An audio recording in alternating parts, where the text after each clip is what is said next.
Let's make planting this year's garden a lot easier with the Planter app. This app is packed full of features. It has companion and combative planting, which are indicated by green and red circles.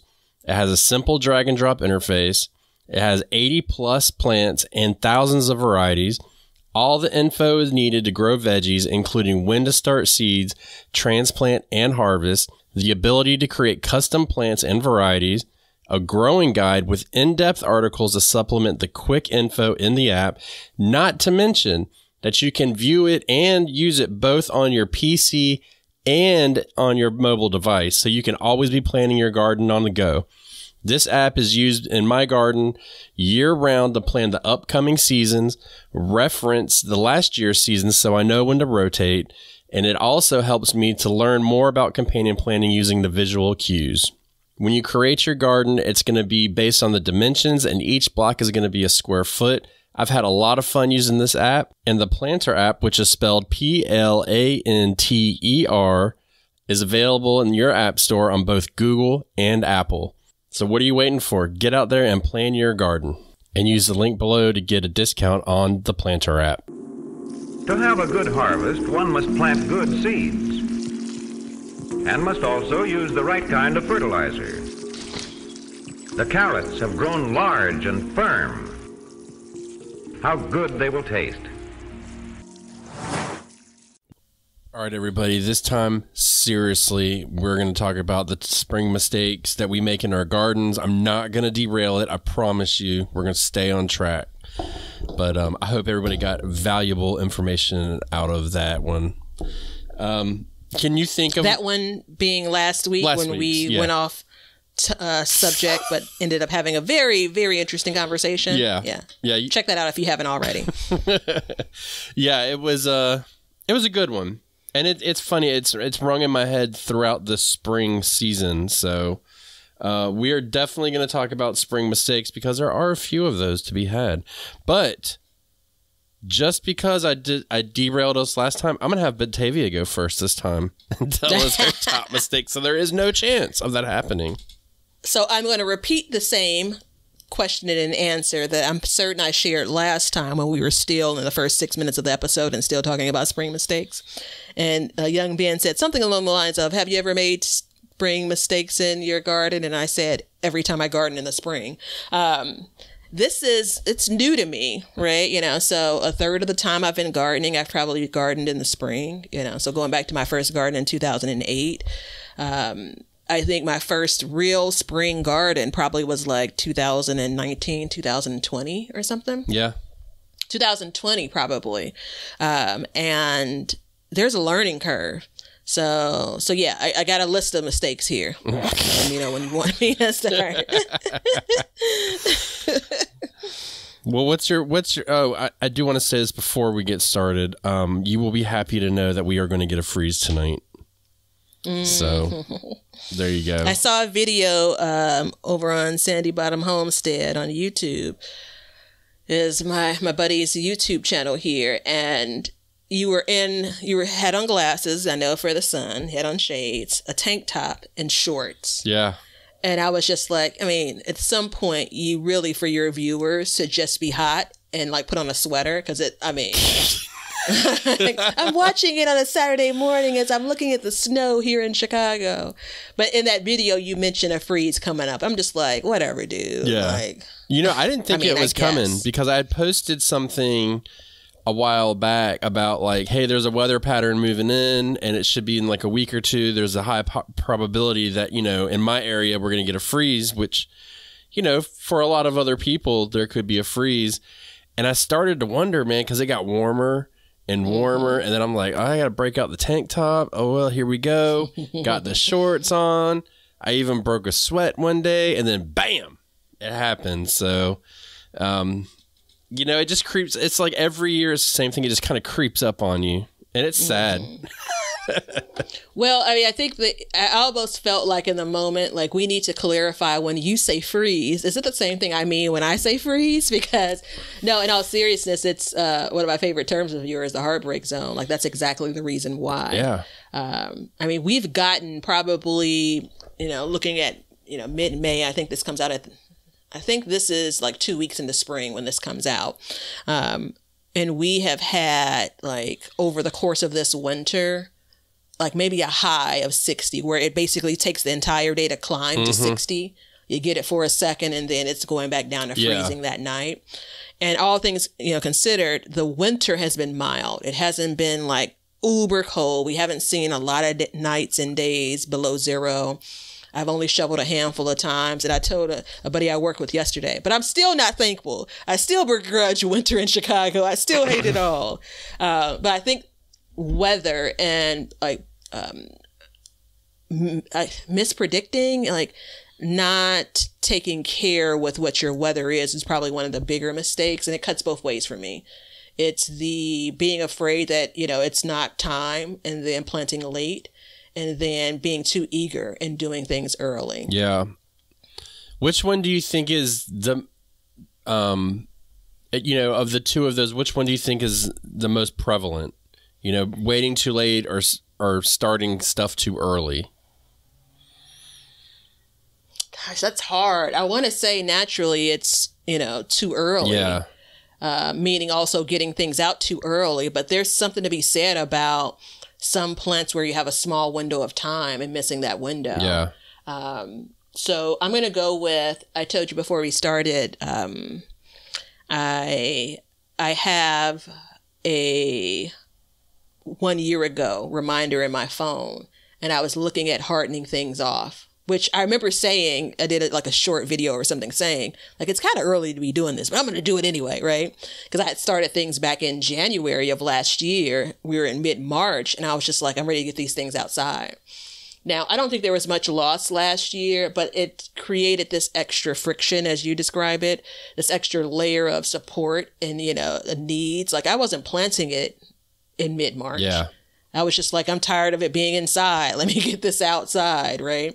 Definitely more work than I really wanted to do. Yeah. If I could sum it up in a sentence. Well, the care is a lot easier when you put things outside, too. I mean, you just turn the water hose on or something and just spray it down. When you're in the house, you got to be careful, and you don't have a lot of room. So I get that. But, just because you're ready doesn't mean the plants are ready.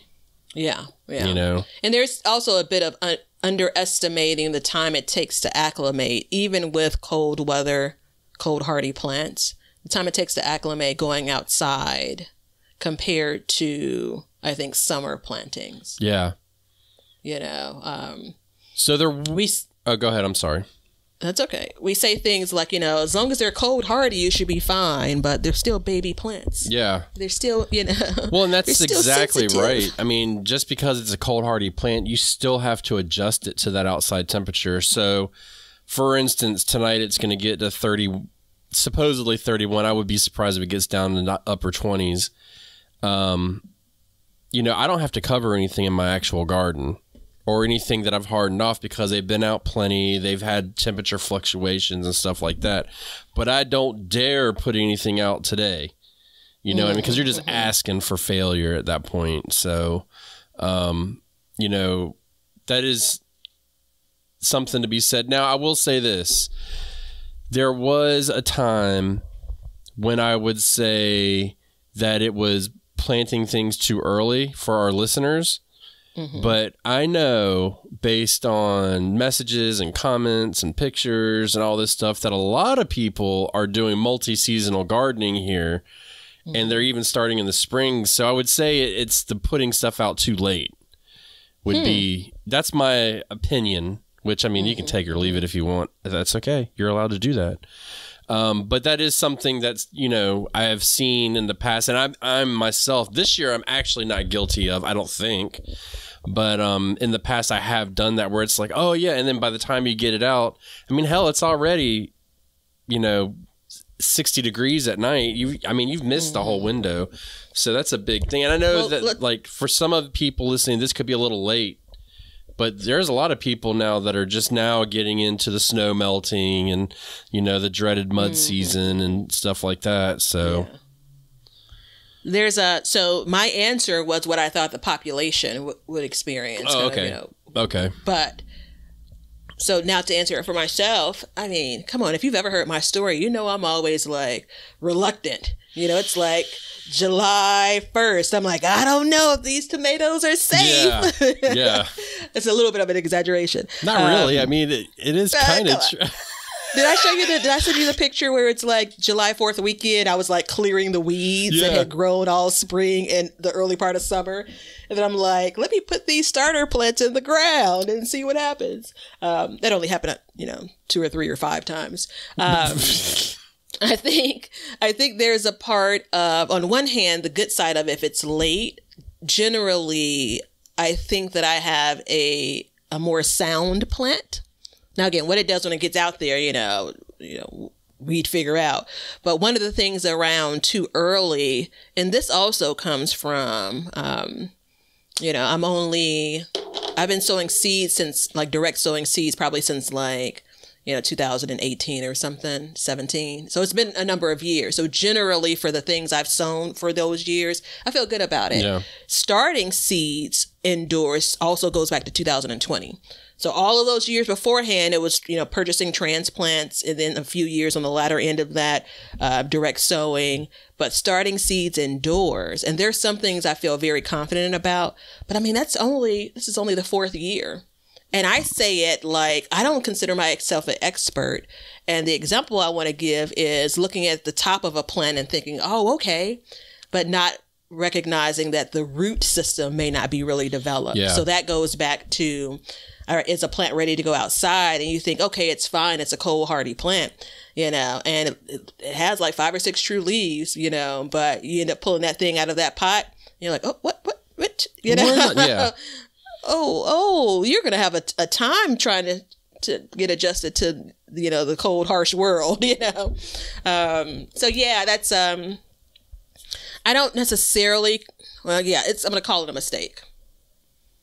I'm trying to write something Putting down. A plant that's too young. I see it. Putting a plant that's too young out. And I think it comes with experience. Damn, how many are you going to go through at once? No, I was trying to summarize what it was. I was giving you time to finish your notes here. I mean, I could just stop talking and we could just have dead air if that's what you want. My pen is dry as a desert, so it don't matter. I'm going to have to just read my scratches. No, that was actually one of them. I did a video recently about like top seedling mistakes.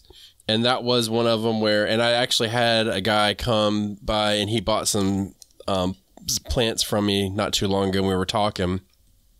Every time somebody comes by to buy plants, it ain't like going to a store. It's like, all right, thanks. Like I ended up talking to him for like 30, 45 minutes or something. Mm-hmm. And he was saying that like his problem is he'll start the plant and then he'll see it come up and then he'll pull it up and try and up pot it.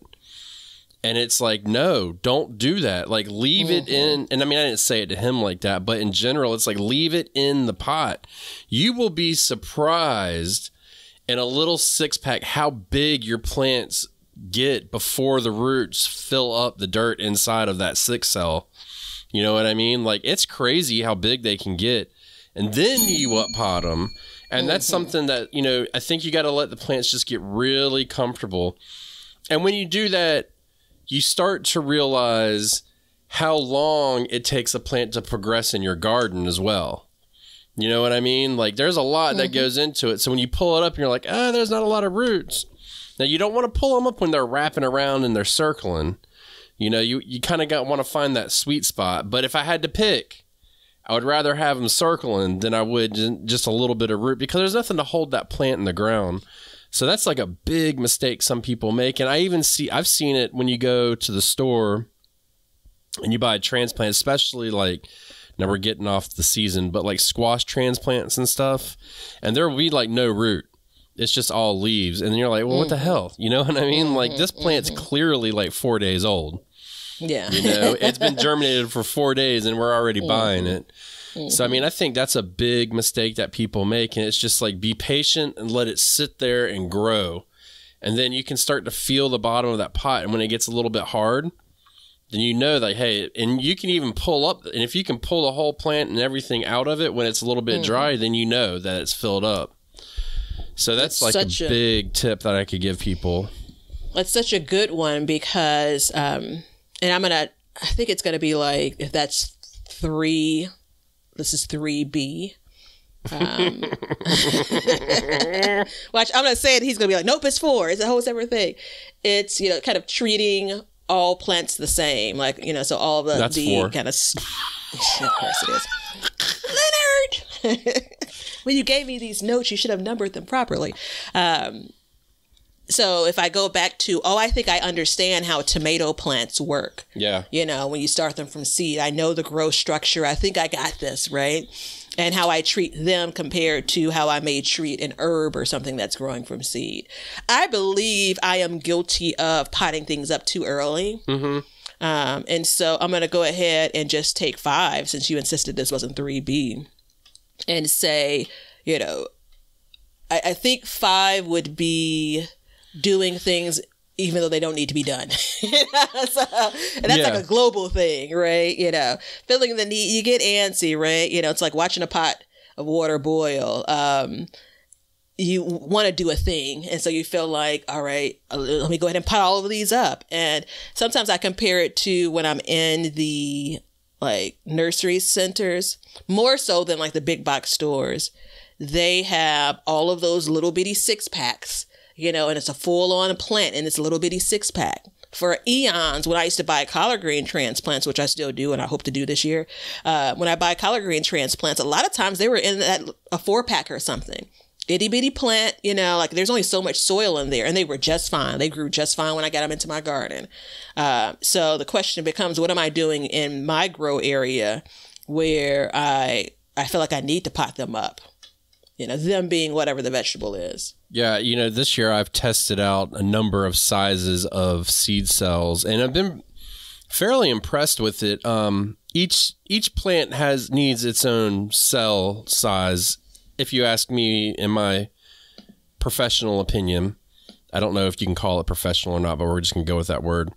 You know, like the bigger plants, you know, you want to put your summer stuff in, and then this are the bigger cells, and then the smaller cells, you know, I put the onions in, and I'll put flowers and stuff like that in, and then I got medium ones, and I've been testing all these different ones, and I'm starting to find my groove with it.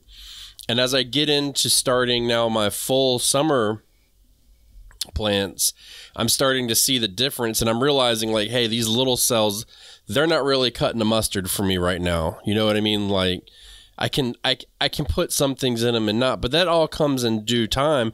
And for a long time, I mean, dude, I started stuff in yogurt cups. Like I would go to work and be like, hey, let me get all y'all's yogurt cups. You know, I'd be digging in the recycling bin, take a stack of them, jam a drill down through it, and make my own potting stuff. So, you know, but over potting is another thing too when it comes to that, and this is going to be a 1B for me. I'm still on 1. I'm falling way behind. Wait, real quick, a guy I work with, he told me yesterday, he said something like, all right, so you know you're filibustering me. Yeah. He's like, I know your strategy, just keep on talking, and then people forget what their questions and their points were, and I'm just like, you understand me as an adult better than anyone else. That's why I got my pen to work, everybody. Mm-hmm. But yeah, it's just over potting and potting up too quickly. Like all of those things kind of go together, and I get it. It's like, I mean, dude, sometimes there's nothing more painful than watching a seedling grow on your grow shelf. Like just waiting and waiting and waiting. But then when it finally grows and you start feeding it and stuff like that, you need to be on top of it, which goes into my number 2, and that is you need to feed your plants in the spring, and you need to feed them very heavily. I know that Batavia doesn't like to feed much because she's got magic soil that just does amazing. But for me, I have found that a feeding of like fish fertilizer and stuff like that, which I'll go ahead and give you an addendum to that. Do it outside if you can, because it smells like crap. But just a light feeding can do so much to speed up the process. And I can take my plants. So, for instance, I sell them at farmers markets. So I have certain times and when they need to come out, I can push the growth based on how much I feed it to get it ready to be up potted. Or I can withhold from it to slow it down as needed as well. So I can do both of these things when I'm raising my seedlings and stuff like that. And the same thing goes in the garden. So you have stuff that just requires like a lot of feeding, like cabbages, broccolis, cauliflowers, Bok choy, that's something that I'm growing this year, which I'm actually doing pretty good with. You know, all of those you want to really feed heavy, and I'm sure there's others, but then you have stuff like lettuce and radishes that don't really need a whole lot of feeding. So you don't want to feed those very heavy, right? You want to give them their growth, give them their push, and let them rest for a little while. And then you can give them a push, and as it gets warmer and you're like, I don't know, then you can push them some more of that liquid fertilizer that'll feed them right away, and they'll grow. So that's a big one right there, I think, personally, that can really help, is once you kind of figure out that process. And organic fertilizers are easier because you don't have to be as precise with them. Like a synthetic fertilizer, I mean, you can easily burn a plant up. So you've got to be very careful and get your measurements like spot on. But for an organic fertilizer or something, you can be very loose with that. And you can, you know, you can put a little bit extra. You don't have to be right on point. And when I'm on the inside, I mean, on that video, I did like a little splash. Just a splash of the fertilizer in the watering can makes all the difference in the world. So don't not feed your plants, and know that some of them, especially onions, need to be fed very heavily in the spring because they're just growing nothing but greens. You really want to like feed them, get them really going. Yeah, I'm not buying it. But this is one of those things where I accept that I'm probably wrong. I'm just being stubborn, you know. So I do. I plead the fifth. Yeah, I do. I do use a liquid fertilizer. It's the fish and seaweed fertilizer, begrudgingly so, for my indoor seedlings. Do you see any difference when you use it? I mean, I think that I kind of have blinders on because I'm kind of like, you know, I don't believe in this, you know, but I'm going to do it just in case. See, I've noticed I don't know that I see. When I don't know that I. Go ahead. I don't know that I really see a difference. Because there's also, it's not like I have, you know, a dozen years of knowing kind of the progression of these plants either. Yeah. You know, so if I was supportive of it, I probably would be like, oh yeah, look at the difference. Yeah. You know, and I'm not doing any kind of, you know, this tray, I'm not going to feed in this tray. I'm going to feed and see what happens. Because I'm not interested in being proven wrong. Yeah, so there's that. There is that. You know, for me, I've noticed that when I feed my plants, it takes about 3 days and I can noticeably see growth coming out of them. I really paid attention to it this year because I wanted to make sure. I was kind of like you. I was like, I don't know if it works, but whatever. But I kind of switched up my soil that I was using, and it had like 0 nutrients in it. And I noticed like once I started feeding them, like there was exponential growth that occurred. So then I know, like, okay, I need to wait a little bit, you know, because now I'm judging how big are these going to get before I get them out. And even when they go outside and they're nice and comfortable in the ground, same thing. I'll push, you know, I got that, I've been trying out this injector system on my new irrigation, and so far I'm liking it. I think, I don't know. I mean, I don't really see it go in, so it is what it is, but it's injecting it directly into the roots of the plant. And I mean, as soon as I do it, I've got the best growth that I've had in a while in spring. Now, my weather is having a lot to do with that. So there is that aspect as well. Yeah, I think I saw this in one of your videos, the bit around maybe. Yeah, you were talking about going out of town and you know, being careful around fertilizing in advance of that. And the piece that I think this was you, but anyway, the piece around pushing a lot of top growth, leaf growth, and, you know, the leaves haven't caught up with the roots. Yeah. Does it sound like something you said? Yeah. Yeah, I've probably said something like that in the past. I've said a lot of things. Yeah. But I mean, it resonated with me for whatever. Well, that's good. The reason was that day. Yeah, I remembered it, kind of, sort of. I think that, I mean, can I transition off of seedlings? Yeah, because that's what I was going to do. If you're on 1, does this make it 2 for me then? Whatever, man. No, just go. Yeah. So the next one is one of my favorites, and I'm already ready to do it this year. Adding more garden projects to your list than you really have time and or energy and or money to do. Yeah. Too many garden projects. Yep. Which I think will probably be one of the first videos.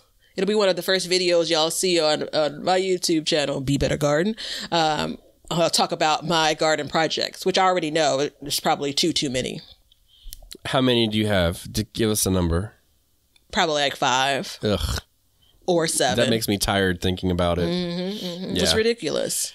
But when you sit in, in my area for months, kind of dreaming up of what you want to do and what you didn't do last year. And, there's all of this fantastical, the garden's going to look this way. And I bet I'd have a great garden if I absolutely changed nothing. No new projects. Work with what I have, Yeah, that's a good challenge for somebody, though, is like, don't do a project this year. Not you, but just in general. Like, maybe you should just grow. I've gone on and said, like, I am not expanding my garden this year.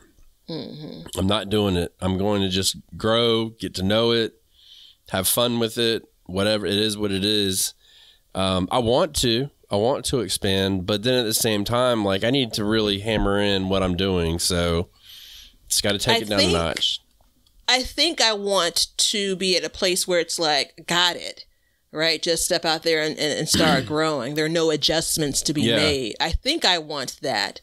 But clearly every year that in these last few years, every year it's kind of like I'm driven to do something different.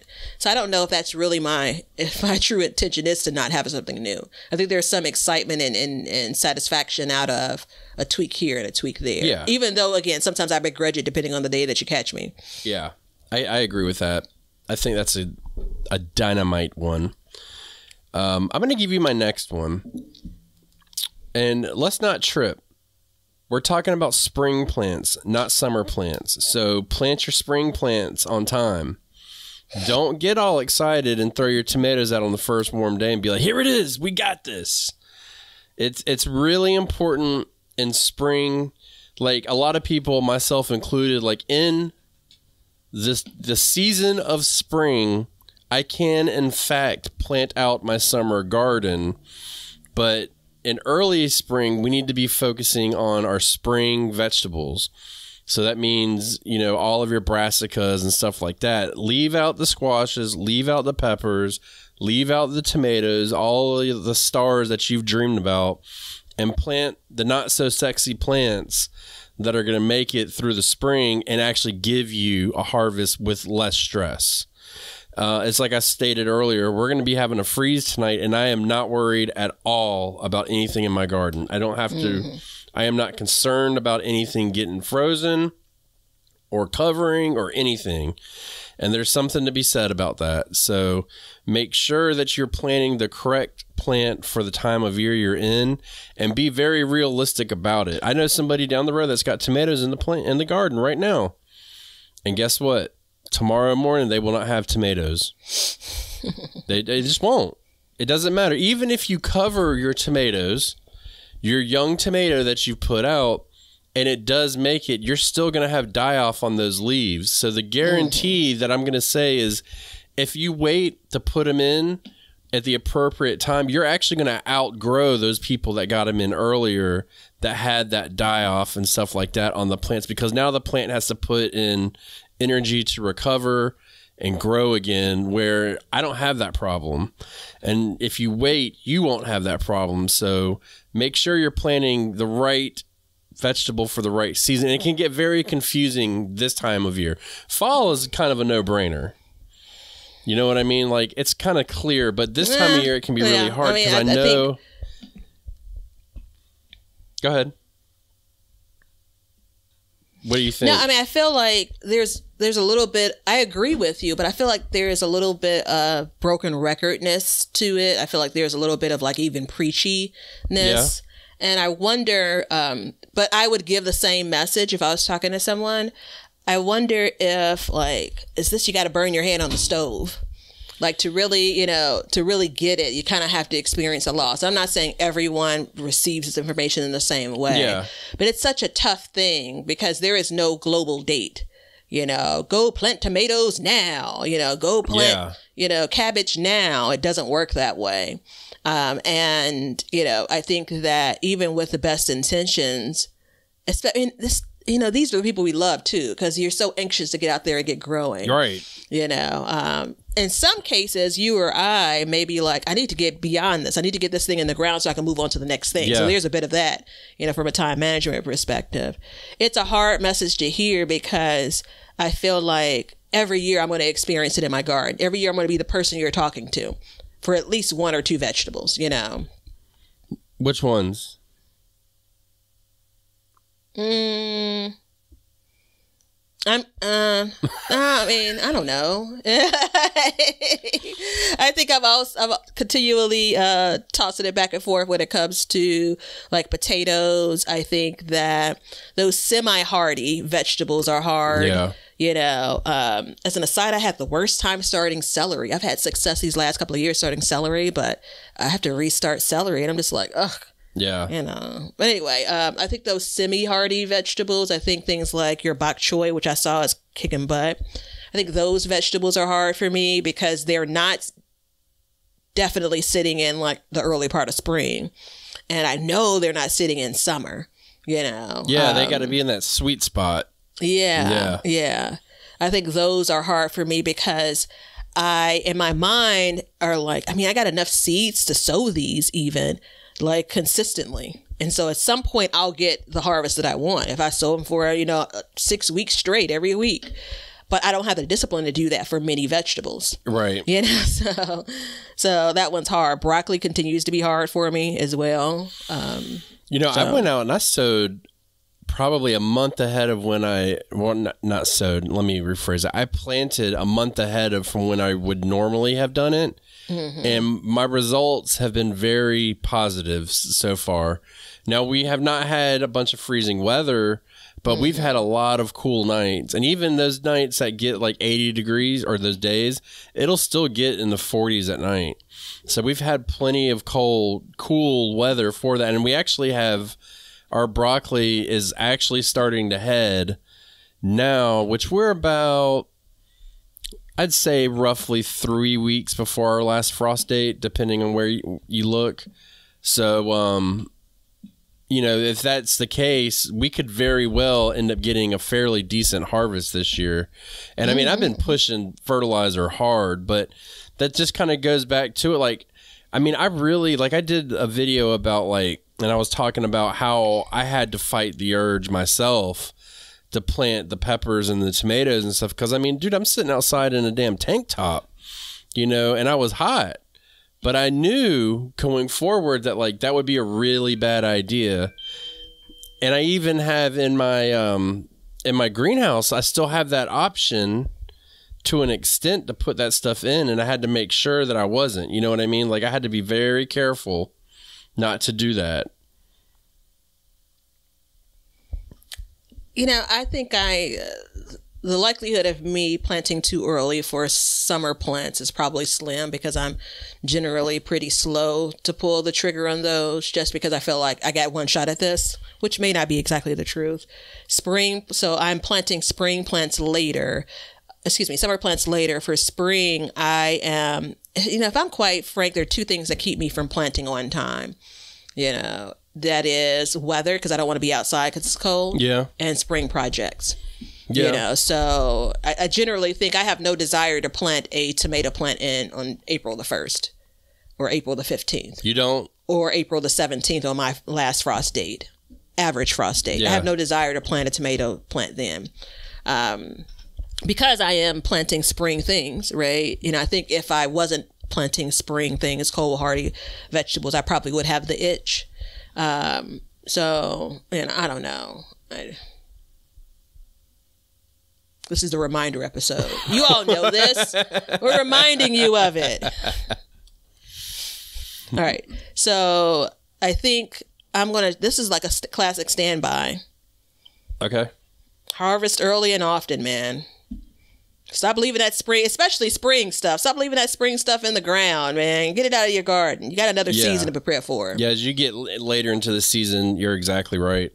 Do you remember a couple episodes ago when I was talking about harvesting my cabbages successionally? And you were, what did you say? It's never going to happen. You're fooling yourself. And what have I been doing? You've been pulling doorknob sized cabbage out of your garden. So just to prove me and Leonard wrong. So we got this joke going on. And if you're on any social media and you see me posting an abnormal amount of cabbage plants, it's just because I'm like, I'm gonna show you, Batavia. So I pulled one the other day, and it was basically the size of, I'd say, an 18th century doorknob. We'll give it that. One that you used to have, you need a skeleton key to open. Yeah, one of those. But I'm currently working through my winter sown cabbages that got stunted by that big freeze we had. So it's like they're not growing, they're not doing anything, but they are definitely a cabbage. So I'm harvesting these small cabbages, and Batavia calls. She's like, look, you can prove me wrong, but you got to stop posting all these little ass cabbages.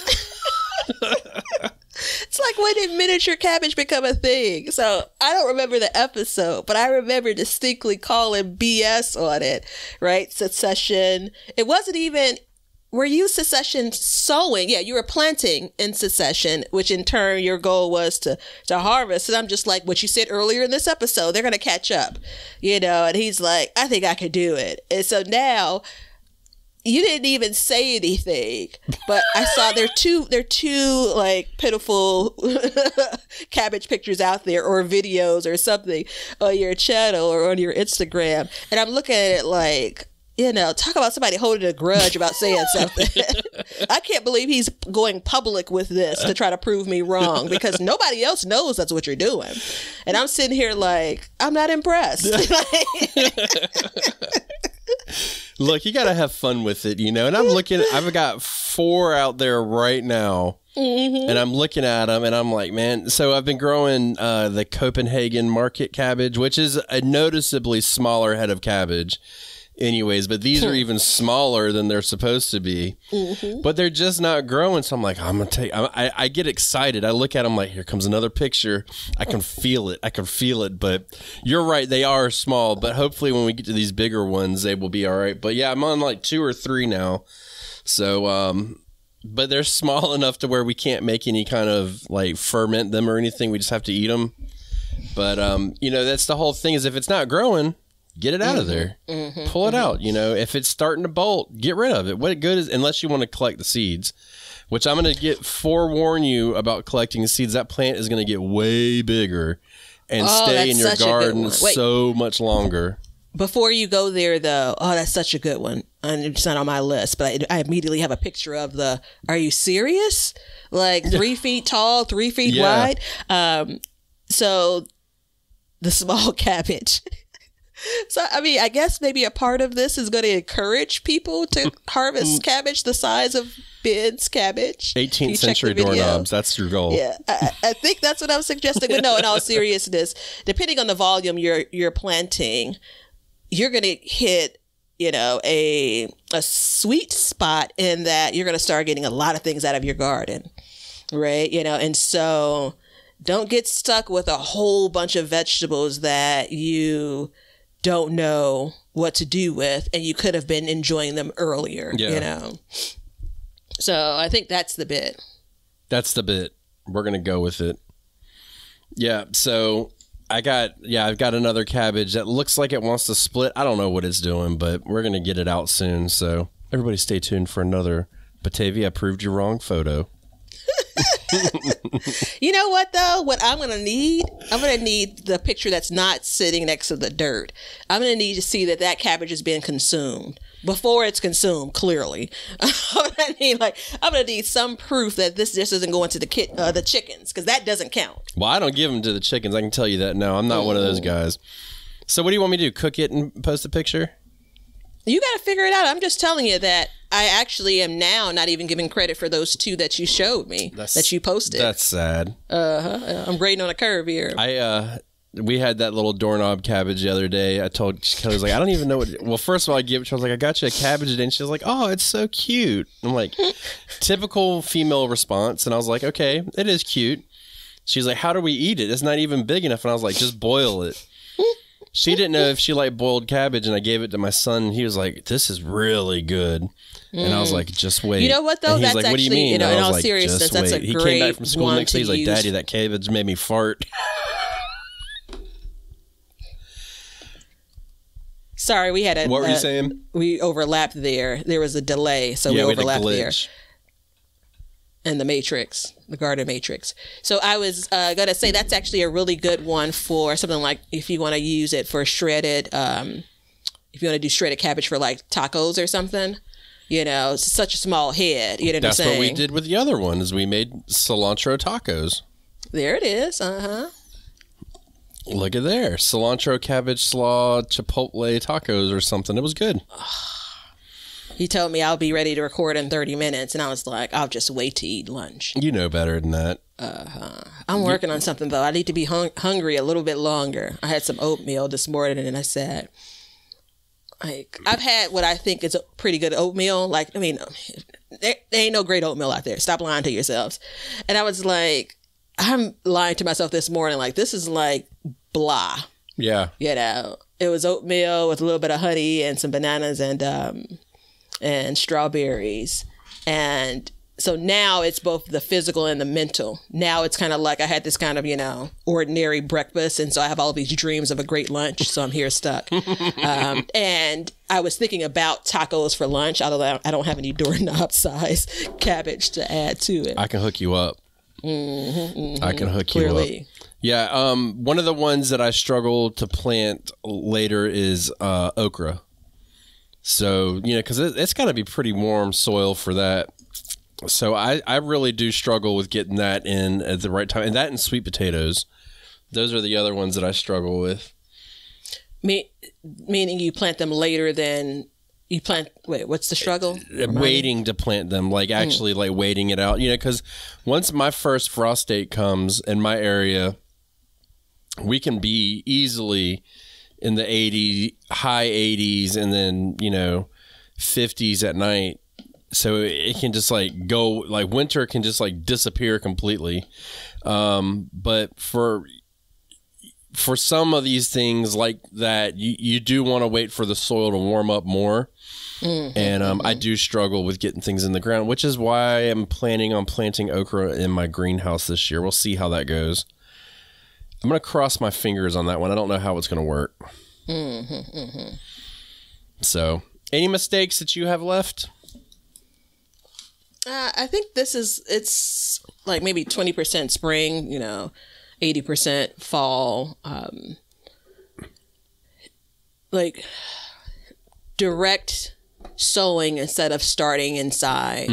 So there are a couple of things that I can direct sow that I kind of like, I really would prefer to let nature take its course outside, and then I get to, and it's troubling for spring because again, your window is shorter for some of these crops. Then I get outside and it's kind of like, oh, shoot, I wish I would have had a 6-week head start on this. Yeah. You know? So again, primarily that's a mistake I make for summer, because you reminded me of it when you said okra, because I've, you know, had mixed results with direct sowing or starting from seed indoors. But also there are a couple of summer crops, spring crops. Bok choy is something that I prefer to grow in the kind of mid to late spring. And I always forget to start them inside. And so I end up direct sowing them, and it's kind of like, oh, wait, why is this going to seed already? Yeah. You know, I haven't had one stir fry yet, you know. So in that case, I basically direct sowed it.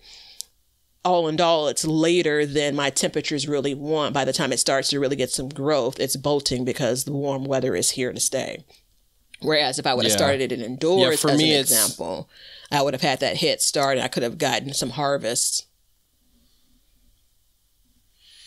What would be some good direct sowing crops for spring, do you think? I mean, there's the ones that come to mind are absolutely recommended, and you really don't want to start them. So like peas. Yeah. Any of the peas are ones that you want to direct sow. I think radishes, like most of them are such short term. I think you need to be direct sowing them versus starting them from seed, especially because you're also transplanting a root crop if you start them from seed indoors. Yeah, I did turnips by transplants this year for the first time. And because I was the same way, I did it both ways, and it actually worked out pretty good, believe it or not. Radishes, I wouldn't do that for. I mean, you know, if you want to go back to like our high value crop situation, like that's just not a high value. That's not worth the time, in my opinion, to start it. Because I mean, what are you going to get? You're going to get a radish the size of like, you know, a 50-cent piece, if you know what that is, if you're old enough. I mean, you know, that's not worth it. But I think obviously carrots are another one that like they have to be direct seeded. But it's interesting too when we talk about these, and this just came to mind, you know, the temperature requirements for germination for some of these can be very different than normal, you know. Like carrots, spinach won't even germinate if it's over 80 degrees. So I have some spinach under lights now that I feel like I should probably be transplanting it like next week. I have spinach that, you know, overwintered that's in the garden. Really? And there are a couple of spots. There was a space in my garden last year that I just sowed in. So after I pulled out my spring transplants, they had grown. And I tried to re-sow that area, like nothing took. I just kept on re-sowing. And so there are a couple of spinach seeds that clearly was, and volunteer lettuce seeds that I can see from my window. It's like, hey, there's greenery. Yeah. So I say that to say, like, obviously they've had some time to kind of set roots, so they're different than my transplants, but my weather would tolerate spinach now. Yeah, I've actually got spinach growing this year. It's the first time that I've actually, since I've been in this garden, had this, you know, the privilege of having spinach actually grow from germination out in the yard. And I'm pretty happy with it. And I posted a little reel or short or whatever you want to call it these days. And I was saying in it, like, if I get one harvest off of this, like one decent harvest, like I'm happy. You know, and it's for me, the message is like, you know, keep your gardening goals real. You know what I mean? Like, don't trip. You know, just because I have the spinach growing right now doesn't mean I'm going to be harvesting it until July. I mean, you have to understand that it's going to bolt. It's going to create issues, and it's not going to, you know, it may not work the way you want it to. So just let it grow, enjoy what you can, and then move on from it. That's something that I've struggled with for a really long time, is just being like having a goal in my garden, you know, especially when it comes to harvesting something, but it being a very unrealistic goal. So for instance, the other day I had some cabbage plants left over that didn't sell. So I was like, well, I'll plop them in the garden. And I mean, don't get me wrong. I hope that I get that row of cabbage to, you know, grow to fruition, but I don't expect it to. You know what I mean? Like, it's doing its job. It's working the soil for me. It's going to be there. It's a place saver, so then the weeds won't take over and stuff like that. But you need to be very realistic about what your goals are and what is going to happen and come out of your garden. And I think it happens over time too. You know what I mean? Like, it's not something that just all of a sudden you're like, oh yeah, no matter what, I'm going to get it. You know, year after growing certain crops, how they're going to perform for you. So it's like I planted carrots. I seeded carrots about a month ago. I don't expect to get them to harvest until around June. So, but I know that, you know what I mean? Like, ultimately, yeah, I would love to get them in like April, but that's not going to happen. They're not even close. I'm about as far off from that as I can get. I had some roasted carrots yesterday, and I was just like, oh, gosh, I would love to have these in the garden. Real quick, I took this picture. I forgot to send it to you. 5 ounces of baby spinach, organic baby spinach, $2.99 a container. Yeah. 5 ounces? 5 ounces, 16 ounces, again, organic, same brand, $5.99. So $2.99 for 5 ounces, $5.99 for 16 ounces. Clearly, there's an opportunity to pay less per ounce. But that's freaking wild, right? You know, and the part that I'm trying to get my head around how I want to articulate it. But every time you go to the grocery store, the vegetables are ready for you. Yeah. Like, they're there, and you can put them in your cart and bring them home.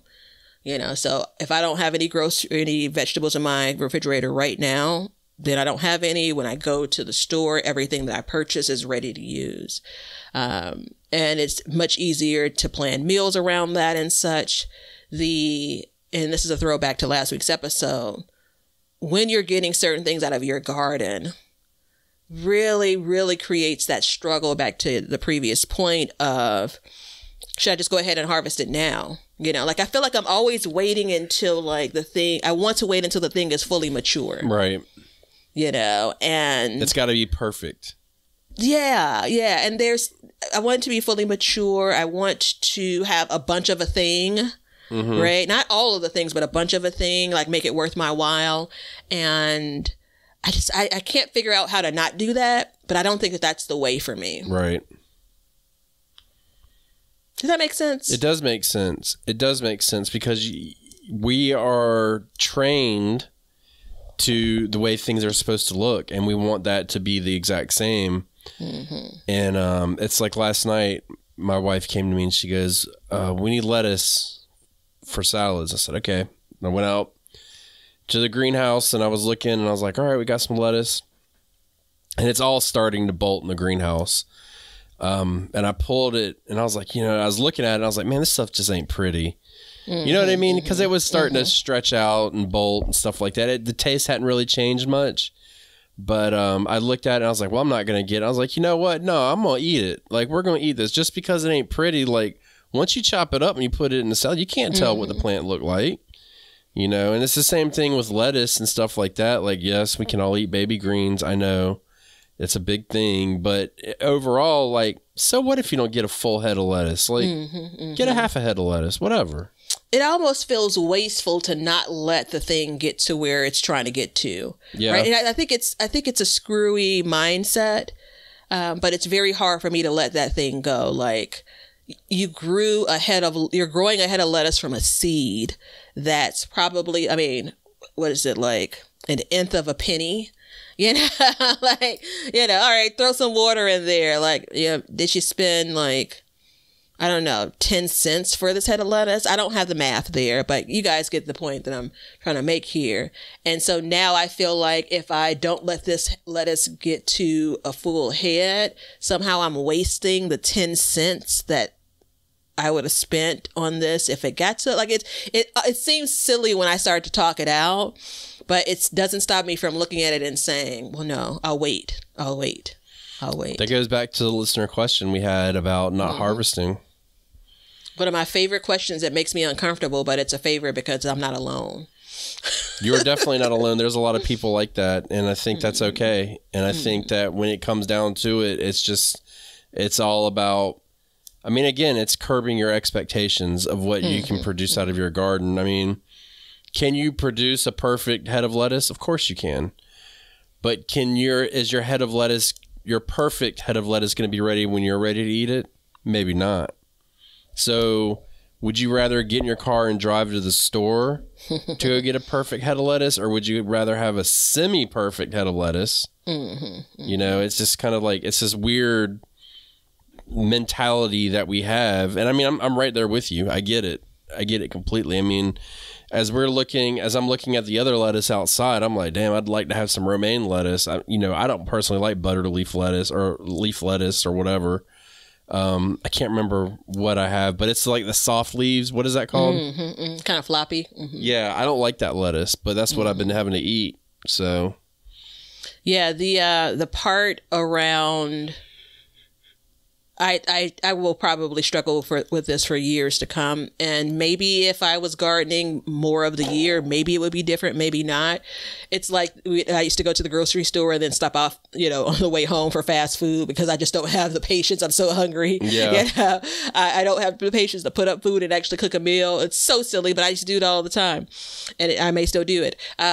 It's the putting it off until you really want the thing. And when you really want the thing, has it already bolted? Right. Do you need to really, and I hate to use the term force yourself, but do you need to push yourself to say, you're growing food to be consumed. It's out there. Go ahead. Because I can't think of a time where I've made something from the garden and I was just like, ugh, no, I wish I would have done something different. I wish I would have, got some takeout. I wish I would have left this in the garden and waited. I mean, there are more often than not times where I'm just like, oh, this thing is gone too long. This okra is woody, as an example. This lettuce has become bitter. It's probably on the other end. I'm never regretting eating something when it's, earlier than whatever the full maturity is. So yeah, that's more on a personal note for me. I Garden figured out diaries. a way. I figured out a way to fix the bitter lettuce situation. When it's bolting and it's bitter and everything. There's a way to fix that. You know that, right? That's the only time I get myself permission to pull something out of the garden. So I don't want to fix it. Well, all you do is you just put extra salad dressing on it. That's it. All right, everybody, you heard it here. Oh, there you go. There's a big bang for you on the mic. Everybody, join us on the Backyard Gardens Community Garden on Facebook. Did I say it right?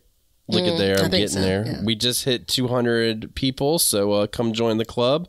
Come see us on Patreon and check all of our affiliate links below to help you in your gardens and help the show out. And until next time, everybody, continue to learn to grow and grow for change. See you with some creamy dressing on the bitter lettuce. Now you know why people feel like celebrating at harvest time. All over the world, people have feasting and good times when the crops have been gathered in. Hey, everybody. Thanks for checking out the Backyard Gardens podcast. If you like what we're doing and you want to continue to support the podcast, head over to our Patreon page to sign up. You can also make a one-time donation using PayPal. Both of these links are in the description. With your support, we can continue growing and helping others in their gardens. See ya. If you guys want some Backyard Gardens gear, go to the link below and check out our t-shirts, mugs, pint glasses, and other gear. All purchases go towards helping to support the show, so thank you so much in advance, and we hope you enjoy. We want everybody to have a garden, and we're going to give you a chance to win free seeds every month. Head over to backyardgardenstv.com and enter your email address to be entered in all of our giveaways. Good luck! We want you to be a part of our gardening community. DM us a picture of your garden at Backyard Gardens TV on Instagram, and we will share it with our listeners.